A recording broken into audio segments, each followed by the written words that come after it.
La Cour de justice de l'UE a estimé ce mercredi que la Commission européenne avait eu tort de restreindre l'accès du public à certains détails et clauses des contrats d'achat de vaccins par l'UE. Un tacle pour la présidente Ursula von der Leyen à la veille d'un vote crucial au Parlement européen. Hasard du calendrier. Juste avant le vote du Parlement pour ou contre le renouvellement du mandat d'Ursula von der Leyen, la Cour de justice de l'UE s'est prononcée ce mercredi sur la gestion des contrats d'achat de vaccins par la Commission pendant la pandémie de Covid-19. Selon les hauts magistrats de Luxembourg, la Commission européenne a eu tort de restreindre l'accès du public à certains détails et clauses des contrats d'achat de vaccins anti-Covid.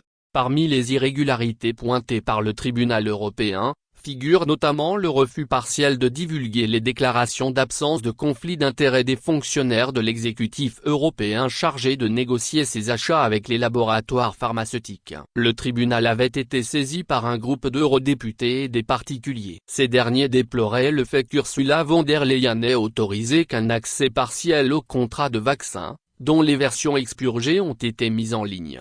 Si la présidente de la Commission a d'abord été félicitée pour la signature des contrats de vaccins contre le Covid-19 au sein de l'UE, l'attention s'est ensuite portée sur les appels et les SMS qu'elle a échangés avec Albert Bourla, président directeur général de Pfizer, alors que les députés et la presse cherchaient à obtenir plus de détails sur la manière dont ces contrats avaient été négociés.